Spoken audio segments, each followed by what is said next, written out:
Hello, welcome to the Retro Game Club Podcast, Season 5, Episode 27, which is also Episode 163, which is also the last episode of 2023. I am Rob, and with me is someone who's really excited to talk about 1984 games in 2024. You. Yep, 1984. Actually, it's no, wait, that's a horrible year.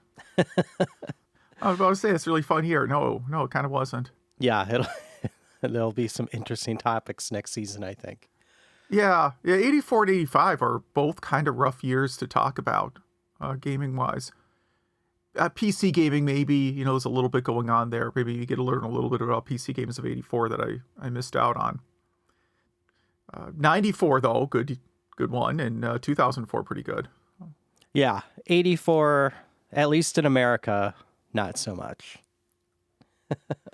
Yeah, like if you look at, you know how I knew the video game industry was doing badly, even though I was a kid in 1984? How? I don't know if you had the same experience as me, where, like, your mom would take you grocery shopping and she would just ditch you in the magazine aisle. Yes, I do remember that kind of There's thing always happening. just kids hanging. I mean, that doesn't happen today. Kids all have phones. Yeah, and their parents probably just leave them at home anyways. But I never see... I don't even know if there's a magazine aisle at the grocery store anymore. Like, that might be an obsolete concept now. But when I noticed that the video game magazine, like the video game magazines at the grocery store didn't change for like 6 months, that was my first indication that something was wrong with the industry. See, I think I didn't notice much because I was all Atari 2600 anyway.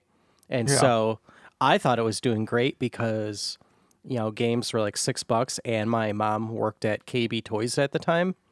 So we got even a bigger discount, I assume. So I was like, hey, I got tons of games happening. But also that felt like the year that VHS really started taking out, like rental shops.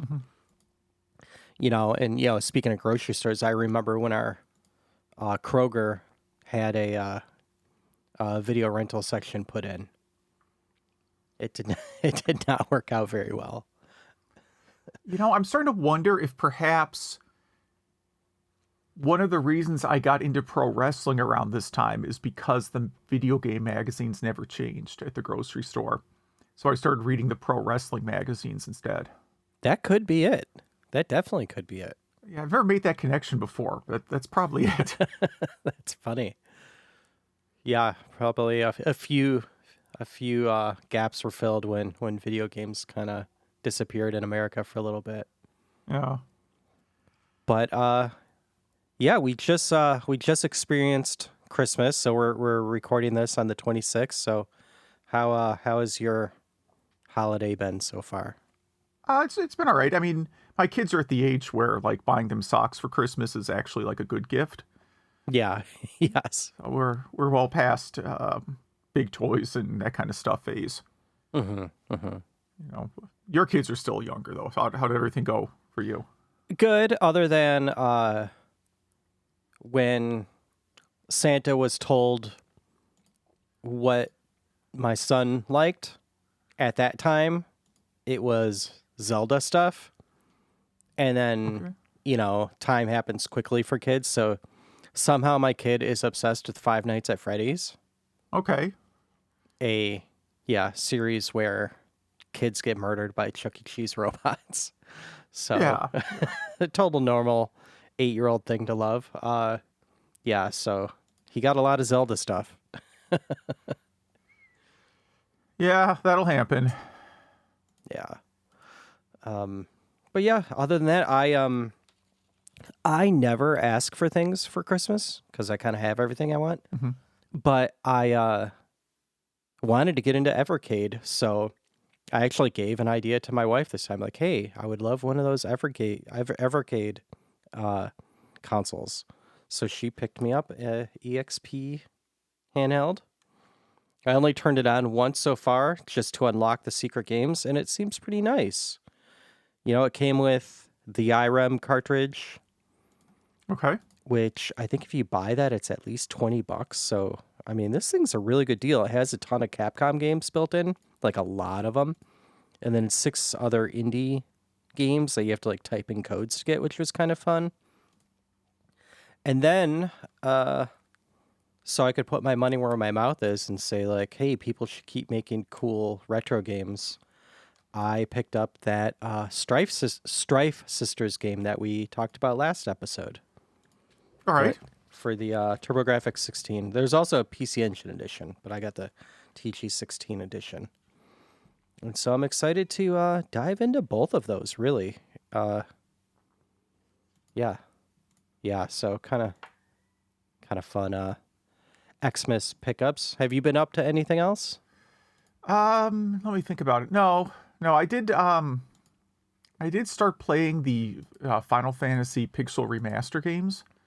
Mm-hmm. Might save more feedback on those for a future episode. That's one where I bought them from Play Asia. It's so silly to get like a physical copy of a game in English. I have to get it from Play Asia sometimes. I've been there at least with like 3 or 4 games, at least. Yeah, so it's like this seems to be a Square Enix thing. So Final Fantasy Pixel Remaster, you can only get physical copies from Asia, and the Chrono Cross in Radical Dreamers remake, physical was only available as an import. Mm-hmm. So I picked those up recently, and I wasn't sure which one I was going to start, but I was just kind of playing through the Pixel Remaster games over break before I decided to start some giant game in January.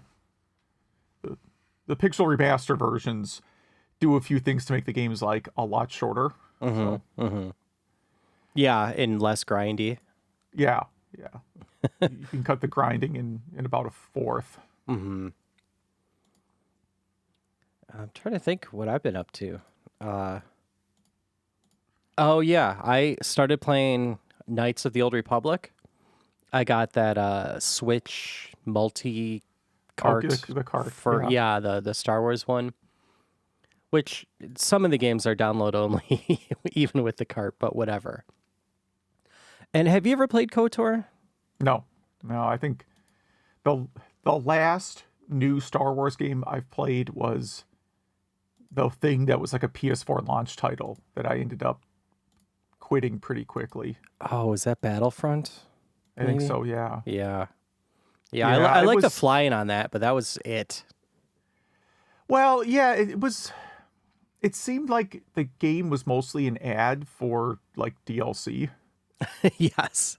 As I recall. They did get a lot of flack for that. Yeah, that it's like, okay, I'm going to do this level. Great. There's like 4 levels on there or something. I was probably more than 4. But I actually enjoyed the launch game for the GameCube much better than the launch one for the PS4. Oh, for sure. I don't remember which one. It was Rogue Squadron probably was the GameCube Yeah, one. 2, like yeah, what Rogue Squadron 2, I think. No, I think... Because Rogue Squadron was on 64. Oh, that would have been Rogue Squadron 2 or something like that, yeah. Whatever the one was that was a GameCube launch title. Yes. That one. Yes. Great game. That's still my favorite Star Wars game, probably, unless you count Lego Star Wars. But I was so like let down by that PS4 game. I have not bought another new Star Wars game. The sequel to that PS4 game ended up in court because many governments considered it gambling. The loot boxes were so bad that they had to like rewrite the game to make it legal. And by that time, the damage was done, you know?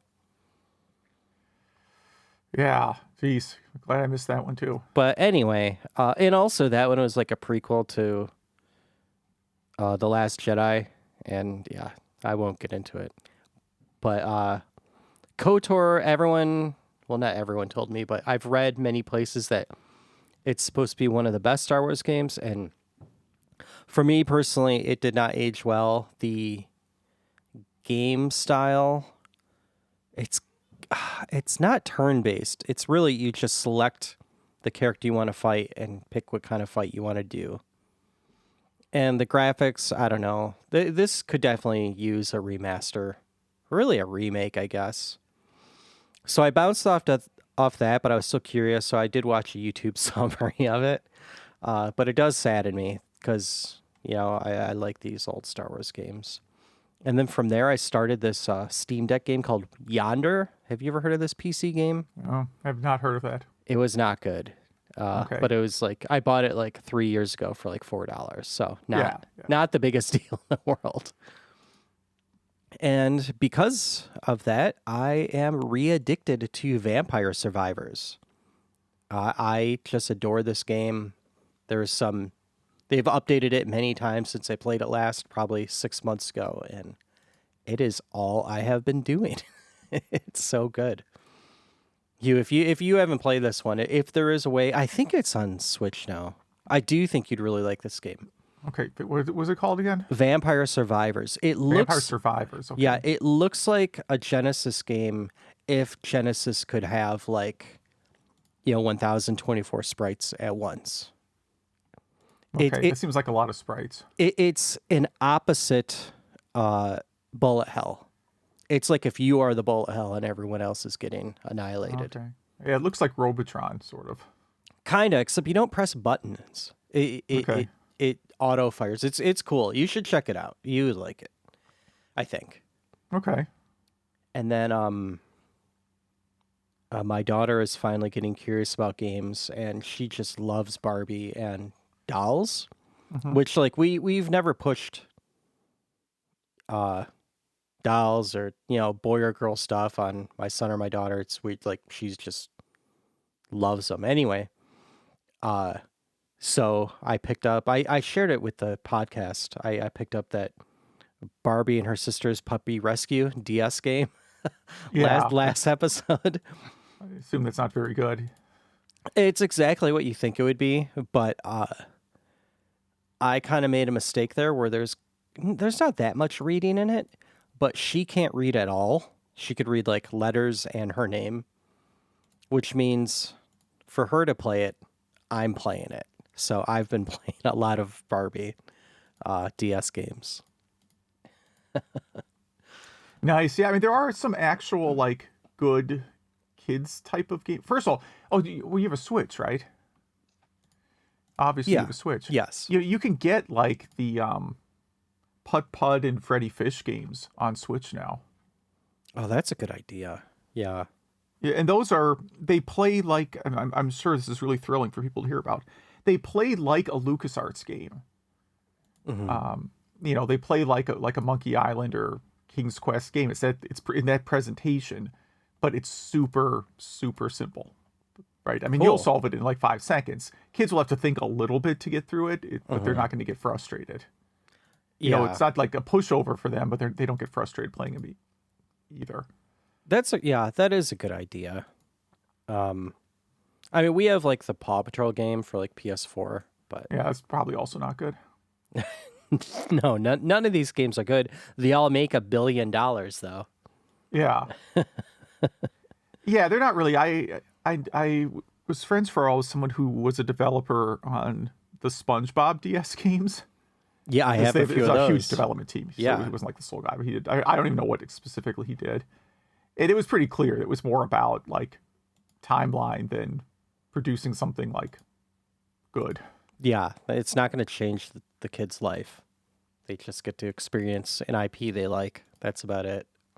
Yeah, but the other ones I mentioned, the Putt Putt, Freddy Fish kind of games, those are actual games that will teach them some basic problem solving skills.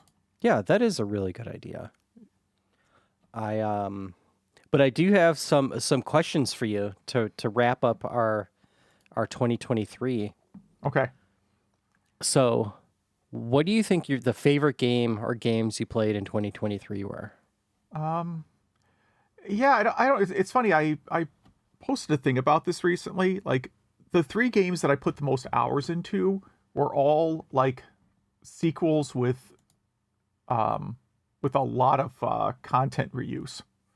So sequels that were used 90% of the content, graphics and stuff from the previous game. Mm-hmm. Like Tears of the Kingdom. Like Tears of the Kingdom, yeah. Two of the 2 Trails games that came out this year. So it's sort of weird. I haven't really had a year where I almost played. I can't think of anything new I played this year, because I also played the Crisis Core remake, which of course is a remake. Mm-hmm. I mean, Tears of the Kingdom, when I looked at my Nintendo recap, which their recap system is really odd. When I looked at that, Tears of the Kingdom is the game I played the most. Mm-hmm. It's also kind of the least likely game that I'll ever play again. Like, I could see myself starting Breath of the Wild again, but I don't think I would ever start Tears of the Kingdom from scratch again. Interesting. Why do you think that is? There's too much stuff.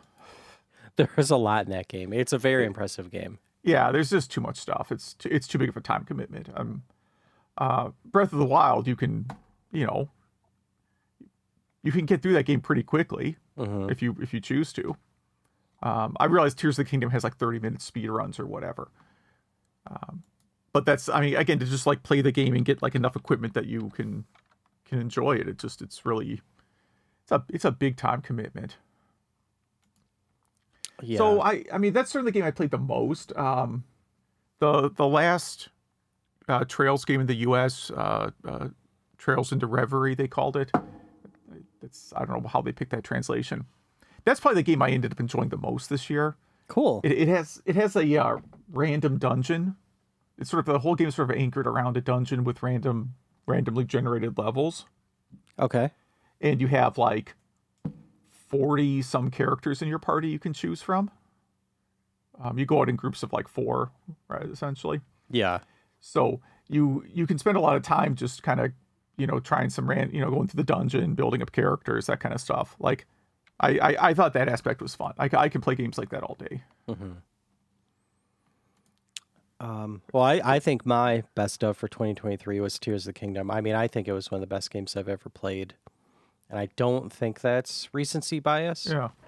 And then Hi-Fi Rush. I absolutely adored playing that game. And that is a game I think I could play through again. I was hoping for some DLC, but there really wasn't any. Just new skins and stuff. And I'm not a person that customizes my character at all. I just, whatever the person's wearing, they're probably going to be wearing the entire time. So Tears of the Kingdom, you were just like in the underpants the entire time? Well, that gives you stats. I'm kidding. Yes. So here's what's interesting. I just went to speedrun.com for Tears of the Kingdom. I guess there must have been a patch at some point, because they have a category for pre-version 1.21 and then a different one for version 1.21. For bug fixes. Yeah. So the pre-bug fixed speedrun record, hold on, it's being slow. I just had it open and now it's not loading again because that's the way the internet works. The pre-patched speedrun record is 41 minutes, 47 seconds. Okay. And with all the patches, it is 57 minutes, 18 seconds. I don't even think I had the glider in 40-some minutes. No. You can miss the glider, too. I mean, I know. I'm sure the speedruns don't bother getting the glider. But that's some big bug they fixed to add 16 minutes onto the speedrun time. Well, I wonder if you don't get the glider, that last battle, you're up in the air. I'm wondering if... Oh, no, I think you have it in that battle whether you got it or not. That's what I'm thinking, yeah. Yeah, that's interesting. Huh. Well, next question. What do you think your biggest video game, not life, disappointment was in 2023? So, what my biggest... what it is that we are like 3 or 4 years into the current console cycle. And it still is difficult to buy consoles. It is? Yeah, you still only until... I tell you, the first time I have ever seen a PlayStation 5 in a store was like 3 weeks ago. Oh, I don't think stores really do that anymore. I think consoles are an online product now. Yeah, I don't know, but I don't know that most people want to buy like a multi-$100 system. Switches I pretty much see in stock, but the idea is like you can't, to buy like a system from GameStop, you have to in person, you have to jump through a bunch of hoops. It's not worth the effort.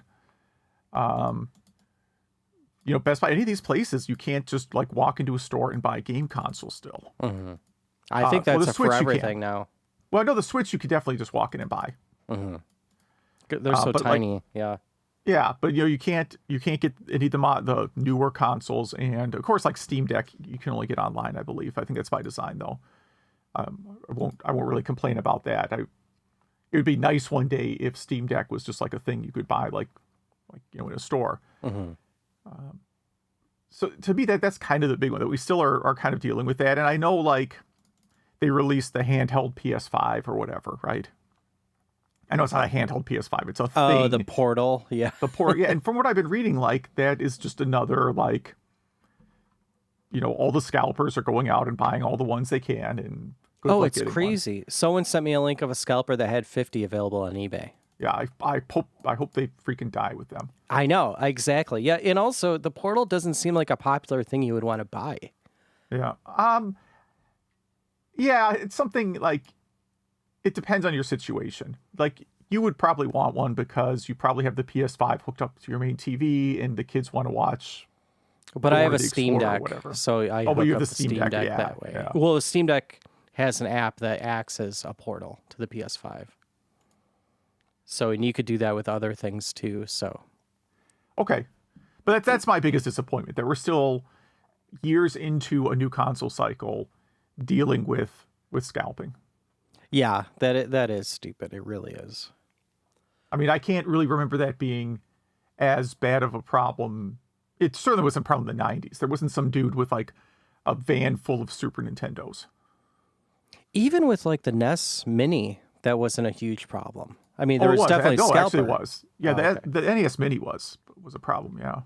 It was really hard to buy one of those from like an actual human. I must have just gotten lucky. I did go to the store pretty early to get them. Yeah, well, my biggest disappointment of 2023 was Diablo 4. I don't know what I was expecting, but I did not have fun playing it. And actually, before playing it, I really wanted to play Diablo 1 because I never finished that game when it came out. And now I have no desire at all to play Diablo 1 or 2. And what were in 2024, do you have any game goals at all? No, I mean, I will probably finally play a PlayStation 5. That's probably one of them. Now that they are actually like available to purchase. Mm-hmm. That's probably it. Just really, it's sort of silly, but like the Grand Theft Auto 6 trailer, even though it's for a game that's not coming out for several years, it seems, that kind of got me thinking, oh, I guess I should get a modern console. Because I'm going to want to play that game when it launches. There's not a lot of games other than like Tears of the Kingdom, where I'm playing that game the day it comes out. Yeah. Grand Theft Auto 6 will be one of those. So it's like, okay, I got to get with modern times. And, Final Fantasy 16 looks interesting. I was sort of, when I saw 15, I was kind of like, I don't know if this is really for me. And I ended up liking it a lot. So I just got to get with modern times a little bit. Yeah. And there'll be a ton of games used and good price when you get your PS5. Yeah. Well, I already have a bunch. I already have several on my shelf. Oh, really? PS5 games or just PS4 games? No, 5. Definitely. Wow. Well, they're limited run games stuff. Oh, okay. Like, for whatever reason, I have Night Trap on PlayStation 5. I don't know why. Nice. I also have it pre-ordered for Game Boy Advance. Like, I don't know. One day when I rearrange, I'm going to have a dedicated like Night Trap section. Yes. I have like almost every version. Yeah. You send a picture of that to Joseph Lieberman. Yeah, I will. Yeah. Wait, is he still alive? I'm working on my Deadpool for next year. I have no idea if he is. That'd be a good one. That guy's pretty old, right? I think my 2024 goals. I want to try Phantasy Star 2. There's a ton of like OG Xbox games that I would like to try that I own and never opened. Well, I mean, I bought them used, but you know what I mean. Finish Ocarina of Time. I haven't done that since 98. And I think that's about it. Yeah. All right, so Joseph Lieberman was born 1942 and is still alive. And still just hating video games. Well, should we do a podcast? Yeah. I think, was the first one yours or mine? That one was mine, but I know it's mine. I just have to open it. I was reading about. All right. There is a new fan translation for a PC Engine CD RPG, Tengai Makyou Ziria. Ziria. The page doesn't have a date on it, but this was, you can look at the GitHub link. It was posted pretty recently. And it is a little bit of a work to patch. The CD games are always a little bit of effort to patch. like like East 4 has a patch that's really good. I imported Yeah, you can very import good. East 4 for like a couple dollars. I don't know if you still can, but you could at one point. And I think this is another one because it was an RPG all in Japanese that was pretty cheap to get. Probably still is. It's a little bit of work to patch it, but it's worth it. If you want to try this RPG in English. The graphics on this game look really cool. Yeah, I used a lot of like hand drawn art kind of thing. hand drawn art. Yeah, exactly. Those are all cutscenes. The gameplay, if you kind of look, you can see actual gameplay shots in here too. Gameplay's on par with any 16-bit RPG. Yeah, totally. It looks pretty good. I might need this. Yeah, interesting. And it says this was, the first RPG on CD with audio and stuff like that. I don't know if that's true, but that's what this page says. It's probably true. Let me see. It was published in 1989. I'm sorry. Yeah, there's not a lot of. I mean, I'm trying to think of something that could maybe technically have been before that, but it's going to end up being like, well, the Ultima 3 was distributed on a CD-ROM. Yeah. Which isn't quite the same, right? but it was like a 2 meg file or something. Well, yeah, I don't have any reason to doubt that claim, but I'm also not going to research it. that's not a hill you'll die on. Yeah. The next one was mine. eXoDOS 6.0 was released. So there is a person named Exo. I'm assuming that's his online handle. That just puts together a collection of DOS games and software. It's distributed with DOSBox and LaunchBox, and it's all configured for Windows and Linux. And they do cool things where, like, if there's multiple versions of a game, say, one of the Space Quest games that came out like in EGA, CGA, and VGA, when you go to launch it, it asks you which version you want, and it loads that version with the correct DOSBox settings. So really convenient. It's 7,000 games. Very cool. It's very big. I think it's like half a terabyte. But you can actually download eXoDOS Lite, which I would recommend, because if it only has the bare minimum, and if you click on a game that is not part of it, it downloads it automatically. So very convenient. So it's kind of a big deal in the ROM scene, so I definitely check it out. eXoDOS. Yeah, I would file this under questionable legality. Oh, totally. But eXoDOS has been around forever. So this will be online likely. Because, I mean, many of these places are not hunting down torrent sites. Yeah, I just call that out in case it's a thing people are worried about. Oh, totally, yeah. I'm not going to download because it's way more files than I need. Well, maybe the light one, though. I don't know. I have to look at the light one again. That's just that's a bring your own game version. Well, yeah, it'll download it if you don't have it. It'll download a game if you're missing it. But it also it does like all the roll-in MIDI emulation as well. There's magazines from that time. I can't see which ones, but there's a bunch of different ones in there. Soundtracks and books too. So yeah, seems very complete. And next we have Castlevania Symphony of the Night for the Sega Genesis Mega Drive. And this looks really cool. This is a link to the programmer's YouTube channel, to his YouTube video where he launches this. The latest versions are on his Patreon, but there is a version you can download without being on his Patreon. This is very impressive programming. It's supposed to be feature complete, except right now there's 2 rooms that I think have too many villains you have to fight, and it crashes. And so when he removes, a bad guy or 2, it works perfect. So he has a stable download with that, with that fix right now. And That is it. We actually have a topic this week. Yeah, this is kind of like our clearinghouse topic. This is at the beginning of the year, and I, by that I mean mostly Zach, made a list of 3 anniversaries, things that came out in years ending with 3, and we talked about some of them as like game club picks, or we went through a lot during summer. We go through a lot of like arcade games. Won't be able to do that. Well, maybe you could do it with 94.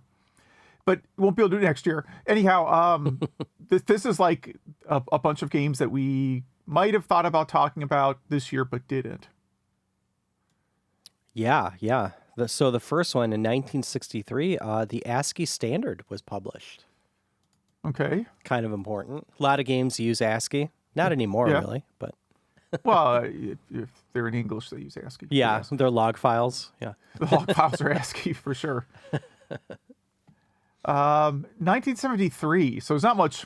The first 2 blocks here are going to be pretty light.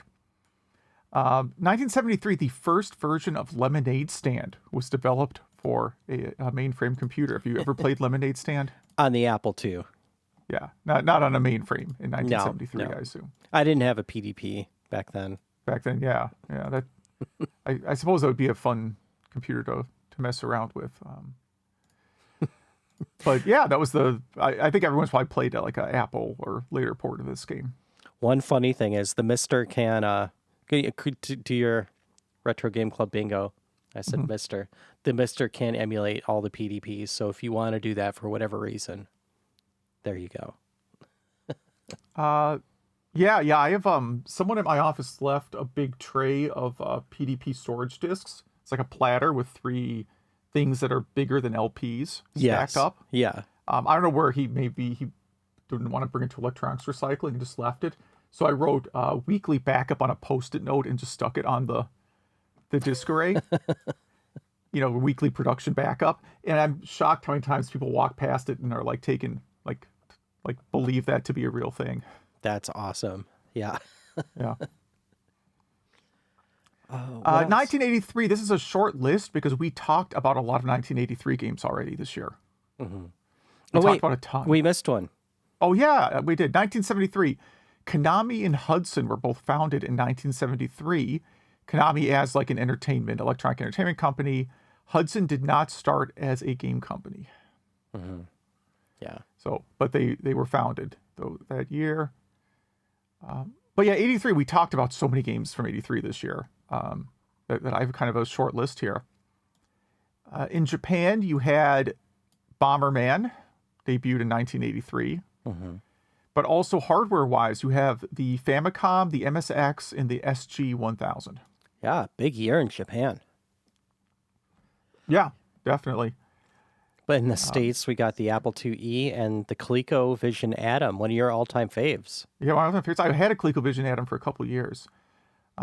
It was not good as a computer or a game system. It was sort of like it was like an El Camino kind of situation. They were trying to build like a hybrid computer/gaming system. Why wasn't it good as a gaming system? Because the ColecoVision itself was good. Yeah, but this didn't have like good controllers, and it had bad load times because you weren't always loading off a cartridge. Sometimes you were loading off a tape. Oh, yeah. I think Buck Rogers was the only game I had on it that was, playable at all. Now, keep in mind, this is going to sound really bad, but like anything that was like, when I was in high school, anything that you had to like type up and print, I probably did on the Atom because I had a printer that worked for it. Because it came with a printer. Because that's where the power supply was in. Yeah. The printer was fine. I mean, the printer, like, the printer on the Atom is still better than any printer I've owned in the last 20 years. But the rest of it. How many printers? Like, you must go through 2 or 3 printers a year, right? No, not really. No. Really, you don't have like every printer. I have a LaserJet, so you have a okay. So you just bought like an expensive printer. Yes. It's probably what I should have done, but the Atom was just not particularly fun to work with, and was not good for gaming. And I don't really remember what I did with mine. It's long gone. I may have just literally thrown it out. What was the funny bug? Funny for all the people that didn't own it. It was like the instruction manual told you to leave the floppy in the floppy disk at boot, But if you did that, there was a very likely chance that since it wasn't properly shielded, that it would wipe the floppy. Something like that. I never did that. I pretty much always just, I don't recall that it had to have anything in the drive when you booted it. Maybe I just left something in there all the time. I just found an article here on Crummy Computers Wiki. Oh, it's a fandom page, so it's going to have like a billion ads. Right, yeah, it mentions the power supply being in the printer, so you can't use the computer without the printer. It will wipe any discs or tapes near it when booting. There you go. Yeah, Okay. maybe it's like if you leave the disc next to the printer, the power supply. Maybe that's it. Maybe I does just left like a something. blank tape in there every time I started it, knowing that it was bad. But that's really the thing, is like I didn't have like a joystick. I don't remember if it didn't have joysticks, but that's why it wasn't good for gaming, is because you were using a keyboard, and most games are better. I'm sure some people will be very offended by this. Most games are better on a joystick. What else do we have? 93. We have Star Fox, Link's Awakening. Link's Awakening. Yeah, not Link Awakening. Sonic CD, Doom, Mega Man X, and Myst. Myst, yeah. In the arcade, you have Virtual Fighter. This is not a comprehensive list. Yeah, this Virtua stuff we Fighter- did not talk about. Yes. Yeah. Virtual Fighter Daytona USA, Mortal Kombat 2, and the Jaguar and 3DO, which both launched in 1993. Yeah, another big year. Man, I always forget the 3DO came out so early. Did it come out before the Jaguar? Even it was, yeah, it was. Well, it's like we see like the Famicom came out in 83, right? Like that's another one that you're like, well, how did that come out that early, right? We didn't get it until like 87 or something, right? Yeah. I know it came out in America. Technically, you get it in America in 85 and 86, but I think 87 is when People could actually buy it. actually buy it. Yes, It's kind of like the PlayStation 5 situation. it was a little yeah, it was a little different. It's that when Nintendo launched the Famicom, a lot of this is covered in like Console Wars. Like they targeted major cities. So depending where you lived, it wasn't that you had NES scalpers, Yeah. and maybe you did somewhere, but if you lived in, a rural area, yeah, you probably didn't have access to a Nintendo for quite a while. Yeah. Let's see. And there wasn't any Amazon. There was you'd have to use the Sears catalog maybe. Yeah, or the back of video game magazines. Yeah. Yeah, but I mean, even if you were in like a city like Des Moines, right, like a decent sized city, it still wasn't like you could just see the NES anywhere right away. True. Yeah. I mean, even Detroit, it took a while. Yeah, I was surprised when the Nintendo World Championship came here.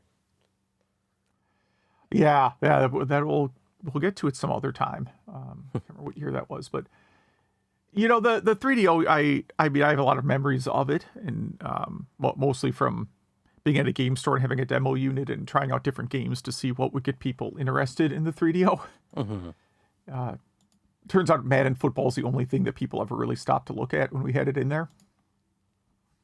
That tracks. Yeah. Yeah. Jaguar was like the most anticlimactic console launch I remember, because there wasn't like a midnight launch or hype or pre-orders. I just remember literally like we got a box one day, we opened it up, and there was this thing called the Jaguar inside it. And no one bought it. And we didn't have a place in the store to put it yet. We were like, well, I guess we got to move a section to create a Jaguar section somewhere.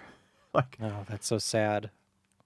it was bad. It was definitely bad. I guess I worked the entire lifespan of the Jaguar because we cleared it out right at the same time I quit.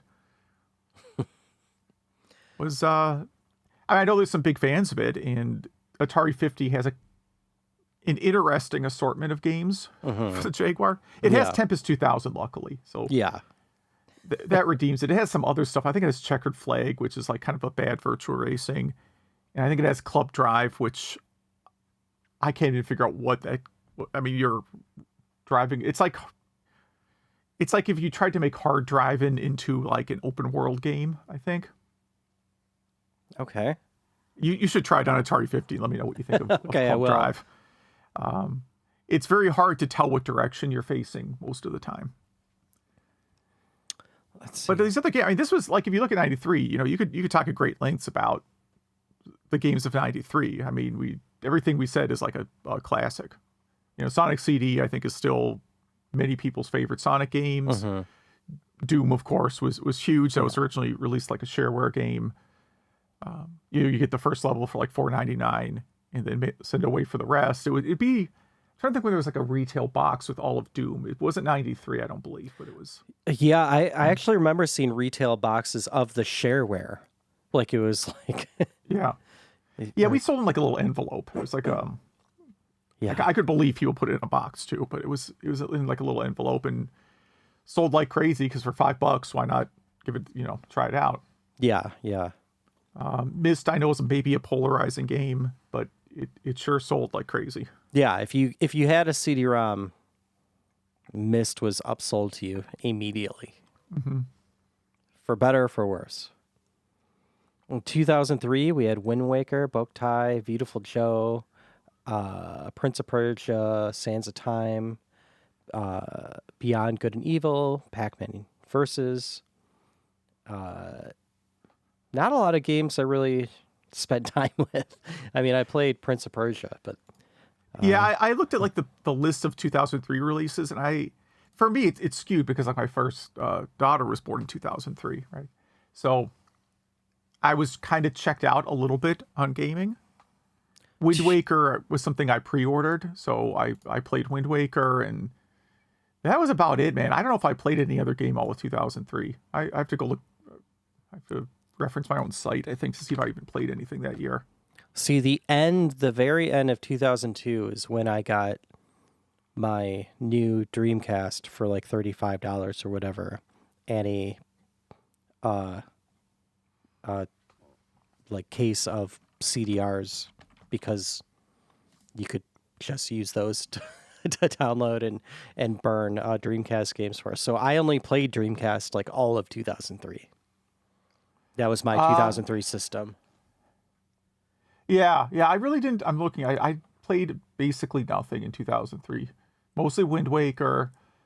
I bought a Game Boy Advance SP around then, but that wasn't a new system then. So not a whole lot there. I'm trying to think, when did Simpsons Hit and Run come out? No, that came out in 2004. I'll put that on the list. I'm sure for other people, 2003 was like one of their greatest years in gaming. For me, it just wasn't going to happen. Yeah, wait, when was Grand Theft Auto 3? Grand Theft Auto 3 was before then. Oh. I think Zach had noted that Grand Theft Auto Vice City was a 2003 game, but we talked about that. Oh, that's right. Yeah, Grand Theft Auto 3 was 2001. Jeez, I do not have a sense of time anymore. Yeah, I mean, that makes sense. 2001, 2003 is a pretty small difference. Yeah, and that was the era where I was going out like every night. So I, again, didn't spend that much time with video games in that era. Oh. And then yeah. I didn't pick up gaming heavily again until my kids were like self-sufficient. Yeah. In 2013, GTA 5, Super Mario, 3D World, Wind Waker HD. Yeah. Link Between Worlds, which, man, I still need to play that. I bought that right when it came out. So did I, and I played it right when it came out. I did not. Something came out at the same time, and then I just forgot about it. The Ouya. Well, I know what it was. It was the Ouya. Yes. Yours is still plugged in, right? It's not plugged in right now, no. Because I rearranged some stuff. I unplugged it to connect the TurboGrafx Mini. Oh, nice. I alternate that particular HDMI port. I alternate between the TurboGrafx Mini and the PlayStation Mini that I have side-loaded game. I don't know what the right term is. Yeah, I think that's right. I have extra games on it. Yes. The PS4 and the Xbox One came out in 2013, and the first Trails of Cold Steel. Yeah, I noted that because that's a series I like a lot. That came out that started, and again, that's another one where it debuted in Japan in 2013, so we didn't quite get it in America in 2013, but we did eventually. But of these, I mean, GTA 5 is obviously the biggest release. It's been 10 years. It still doesn't have a sequel, and is still 10 years later, I don't know, one of the top 5 most played games in the world, probably. Oh, for sure. Yeah, absolutely. It's Like still right now, making. there's millions of people probably playing GTA 5 today. And you know what? I only played like the first 3 or 4 hours of GTA 5. And again, it's because I had just gotten. I forget if it's PS3 or PS4 that I bought GTA 5 on. Probably PS3. No, I don't know. But I got a lot of games at that time. And again, I felt like, man, I feel like I just played a few GTA games. I'm going to hold off on this one. And I bounced off it for no reason. I liked it, but maybe I'll go through and play that one soon. Maybe that'll be a 2024 game for me. Yeah, I mean, I overall liked it. It has some of the same problems as, obviously because it's based on the San Andreas map. So the only things I don't like about it are the same things I didn't like about San Andreas, which is that there's like a lot of big stretches of nothing in the map. Yeah. Like Tears of the Kingdom has a huge map, and obviously Breath of the Wild has a huge map. But there's just constantly a thing to pick up. Like everywhere you're going, there's something you can, there's at least an item. There's a mushroom or something, right? Yeah. So, something you go, oh, okay, I better go grab that. Both San Andreas and like obviously GTA 5 just have huge stretches of, well, there's trees or maybe some desert or whatever, and just nothing at all going on. Like nothing to pick up, nothing to go check out. Just it looks really nice. I'm hoping for GTA 6 they fix that. The Vice City map never felt like that. Right, the original Vice City map, there's stuff everywhere. So hopefully they keep that theme going. We'll see. Super Mario 3D World is a game I put on here too. Like that's a super fun Mario game. That one did not. Yeah. That did not work for me. I played the Bowser's Fury thing and like that, and I was like, well, I never played Mario 3D World. I'll check it out. And I was just like, oh man, do I need another Mario game? And yeah, that was like my favorite game since like the originals. Really? I liked it better than anything in between. Yeah. Wow. Yeah, I really got into that one. Yeah, Mario just doesn't do it for me anymore. I don't know. I have not played Wonder though. Yeah, and then I mentioned the Ouya on here that was obviously just a big thing in 2013 because it was sort of the beginning of the crowdfunding era. And that was sort of the first crowdfunded system, at least the first one I remember. And, people can criticize that, I guess, but they shipped exactly what they said they were going to do. Yeah, and it was really just they couldn't get developers on board. Like it at first it sold well, and people didn't hate it. It was just that not a lot was coming out for it. Yeah, I suppose. But, yeah. I mean, they said, we're going to make a $99 Android microconsole, and they made it, and they shipped it on time. It did everything it was supposed to do. It was easy to mod, easy to run emulators on. The games that were available, I mean, it had like a Final Fantasy III remake on there, a licensed one, right? It had good games, some good games, but maybe not the biggest library ever. But I mean, compared to like any is there a crowdfunded system since then that is better? No, you see, I was going to say all those things except for one thing can be said for the Atari VCS, and that's the released on time. Yeah. Because if you don't release on time, then everything you're doing is dated by years and years, and then no one cares anymore. So, yeah. But I'm trying to think if there was another big one that people actually liked. No, I mean, I'm thinking through the crowdfunded systems that, I mean, I'm sure there have been smaller ones. Was the Polymega crowdfunded? Oh, that feels right. That feels like I think it was. But I don't know if people love the Polymega. I think it's also done what they said it would do, but again, not the on-time part. Was Evercade? The Ouya might have had like a couple months delay at one point, but we're talking, when I'm saying like the Ouya came out on time, it came out in a reasonable time from when they said it was going to ship. Unlike you mentioned the Atari VCS, that was 2-3 years delayed, if not longer. Yeah. And the other crowdfunded systems just turned into vaporware. I'm trying to find if the Evercade was crowdfunded. I don't think that one was. I could be wrong. I think some of their games were. I don't think the system was. If any of our listeners know this, please let us know. Yeah, maybe you backed it or something. No, I definitely did not. Not No. you. You as in the listener. Yes. But should we hop into some game club? Yeah, we should do that.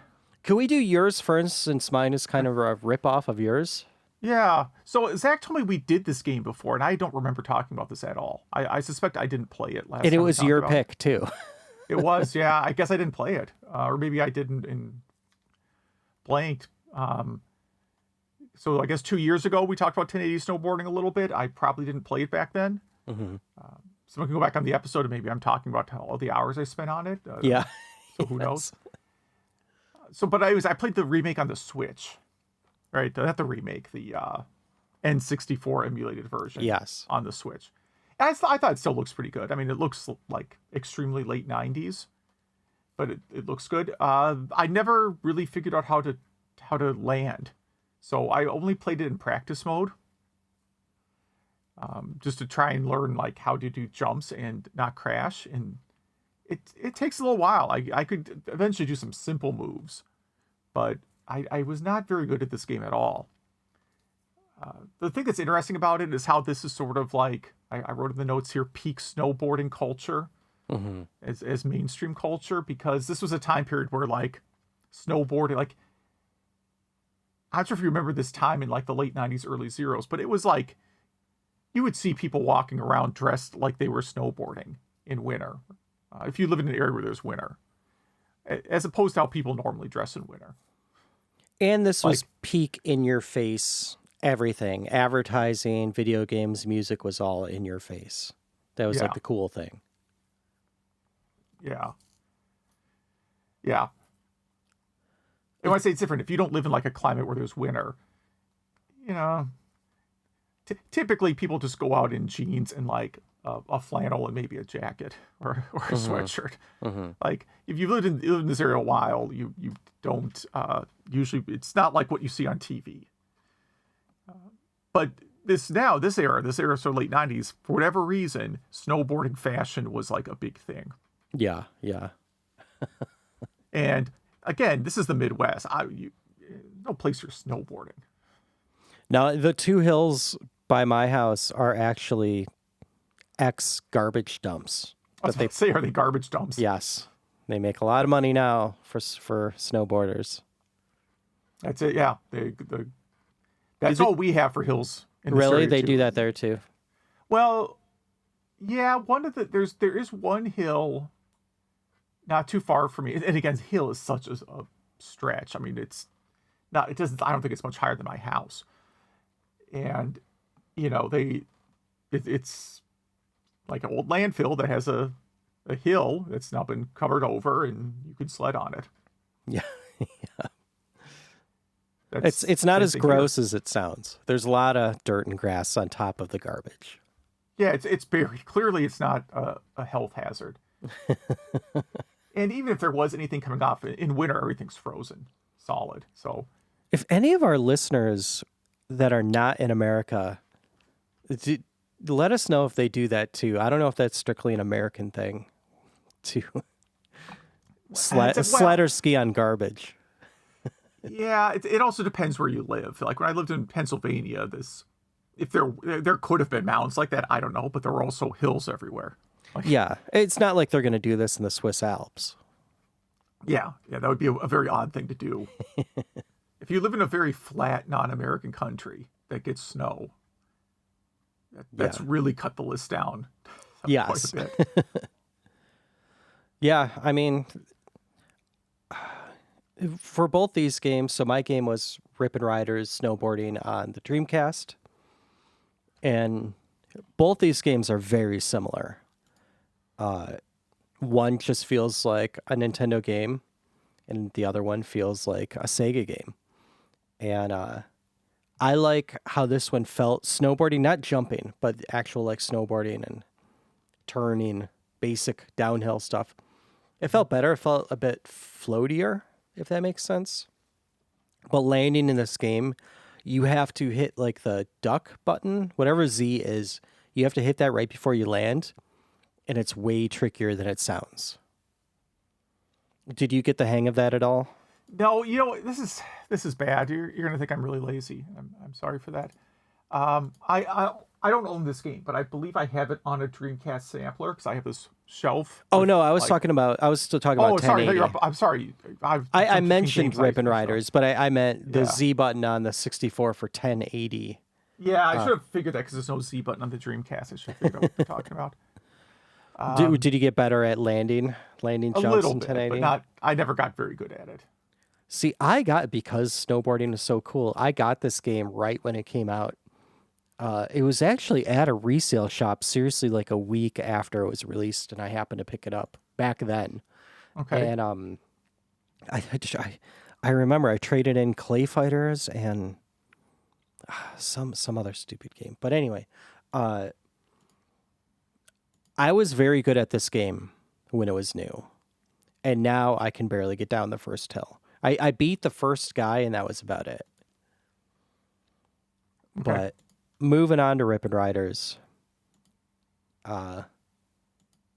no game has ever felt more like a Sega game than this one. All right. The way the camera moves, the parallax background, it's like Crazy Taxi snowboarding. And yeah, this one was released a year after 1080, and both seem kind of like ripoffs of Cool Borders, which is also a great game on PlayStation 1. And I think the music in Rippin Riders is fantastic and annoying at the same time. The commentary is kind of funny. The graphics are phenomenal. Jumping is a little bit easier than 1080, but once you start going fast, it's way easier to run into things. I couldn't figure out how to do spin moves, even though there's a spin button. It wasn't really working out that well for me. But yeah, you said you own this one and didn't get a chance to. Well, I pick it think up. I have it on a sampler disc. This is going to sound really bad. I put up some decorations in my game room here. And my pro wrestling themed Christmas tree is actually blocking my Dreamcast shelf. Nice. And I didn't feel like knocking anything over trying to get at my Dreamcast games this week. That's how bad I am. Yeah. That's great. Well, if you do pick it up, let us know.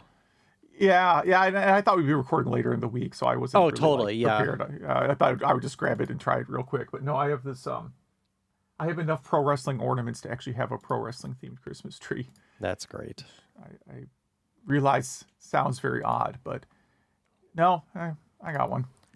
I do think I like these games. I don't know which of these games I like better. I wish I could combine the two into one game. Well, yeah. But they're both really fun games. Anyone listening to this, if you haven't played either of these, definitely pick them up. They're a good time.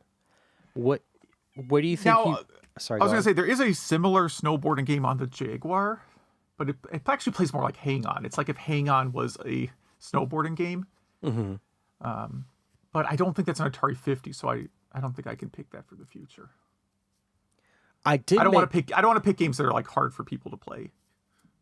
It's funny you mentioned Hang On, because I did, while playing 1080, I did think about how Outrun and Hang On had better, further draw distance than 1080 does.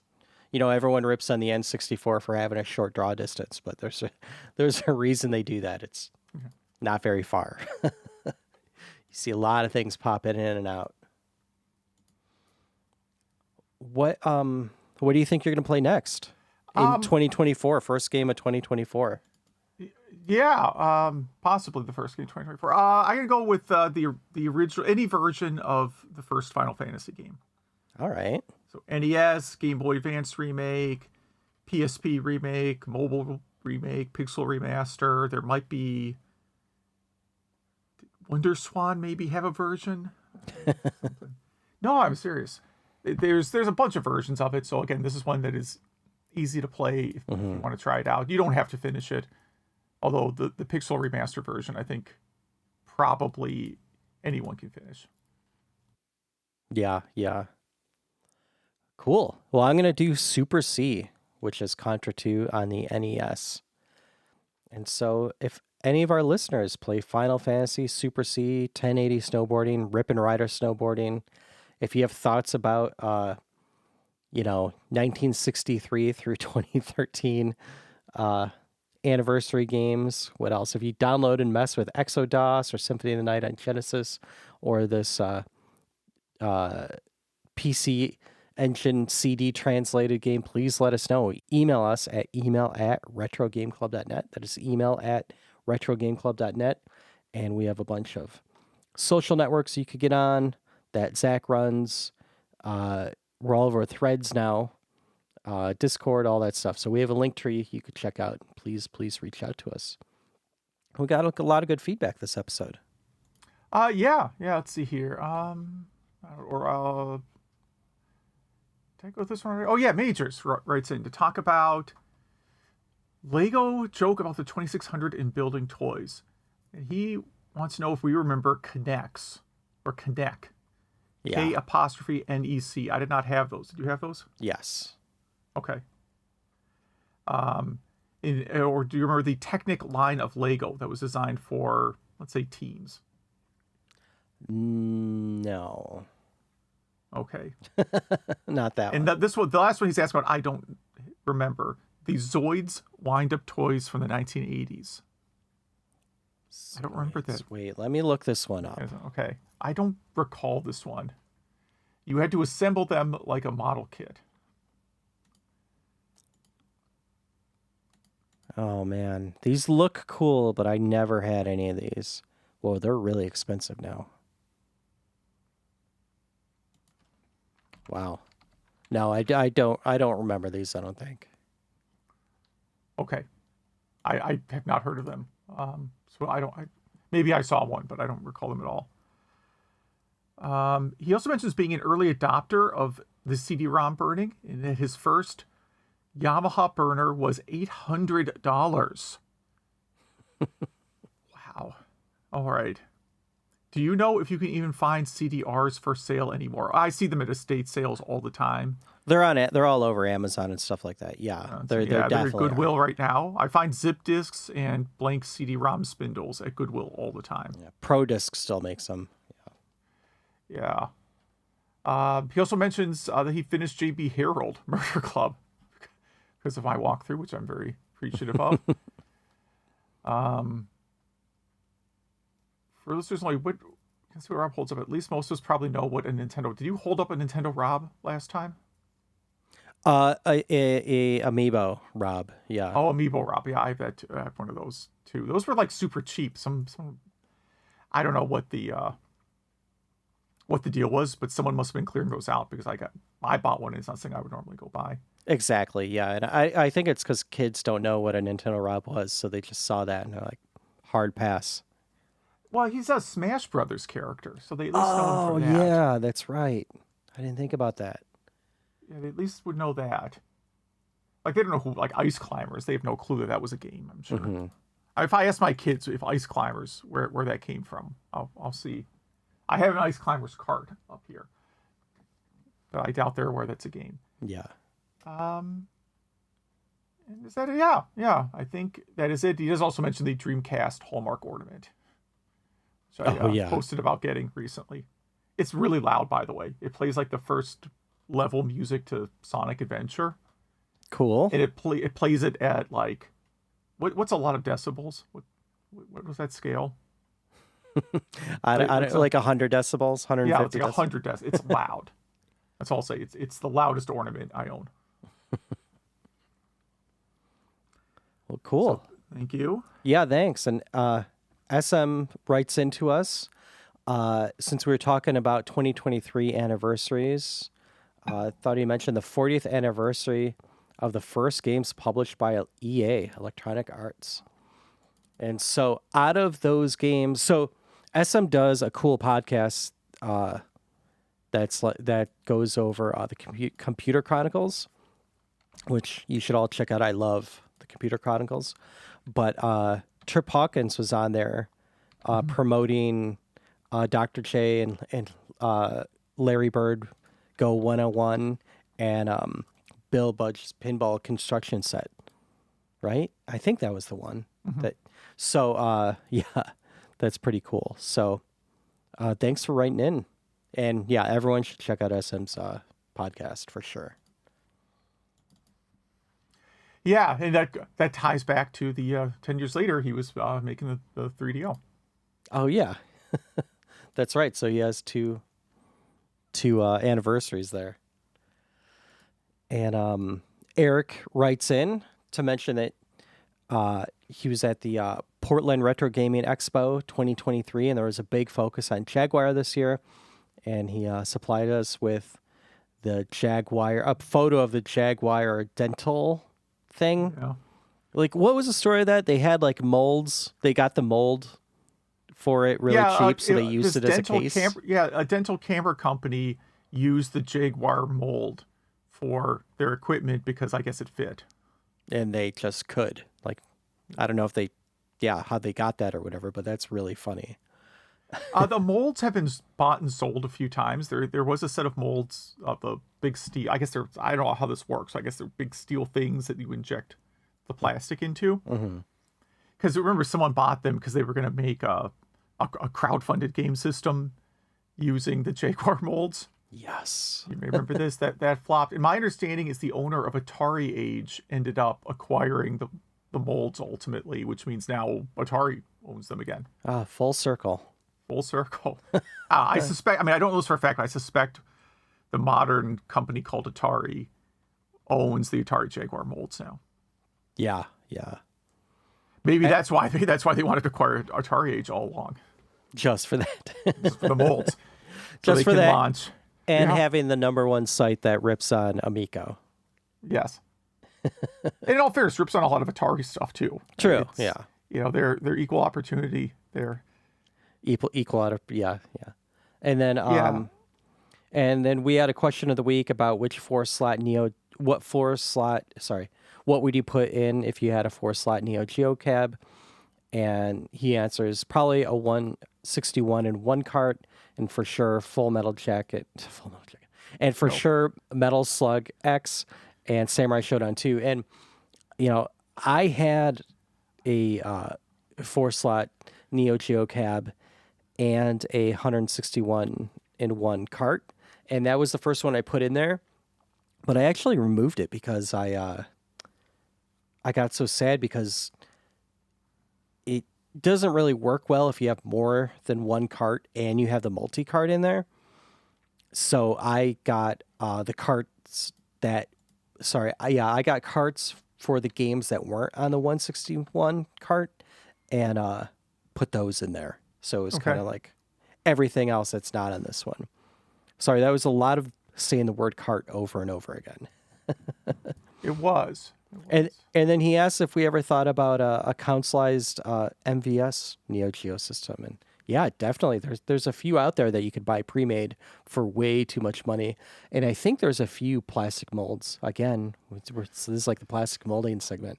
That you can, I guess it wouldn't be plastic molding, but you could 3D print them yourself.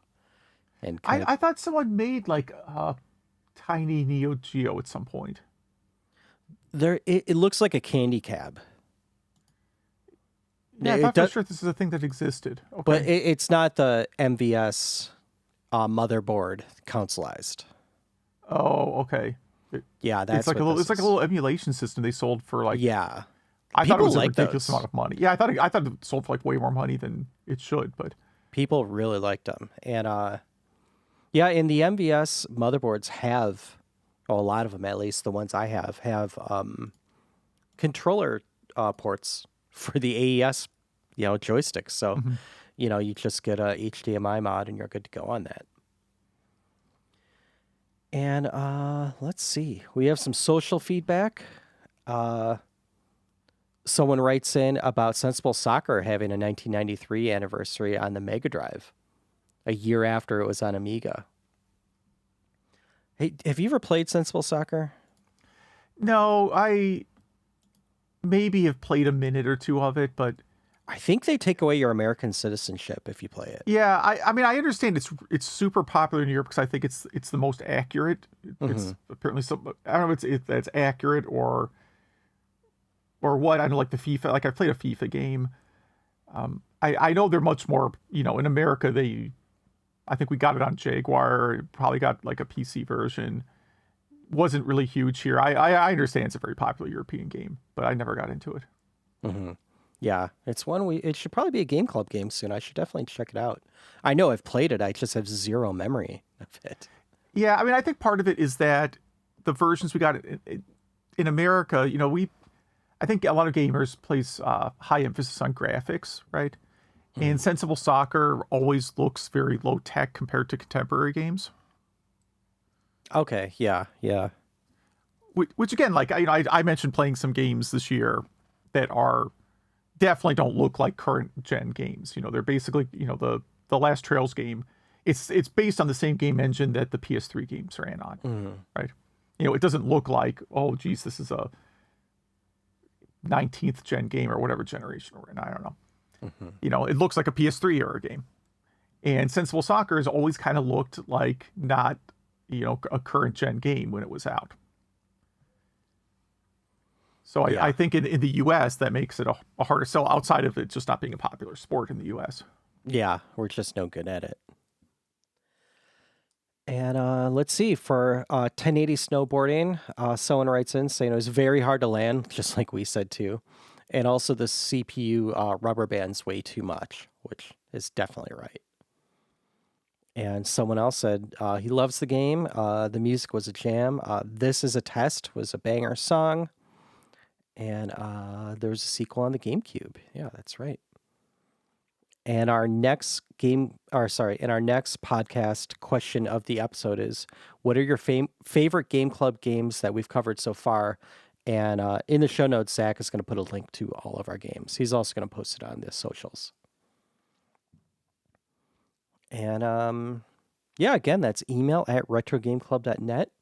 And we have a few fun January episodes that we're going to record that probably will not have Game Club games, kind of theme episodes. And yeah, I think we still have to record some of them, but yes, they will likely exist. Yes. And I think that wraps up season 5, right? Yeah. So thanks for listening and Happy New Year. Yeah. Thank you.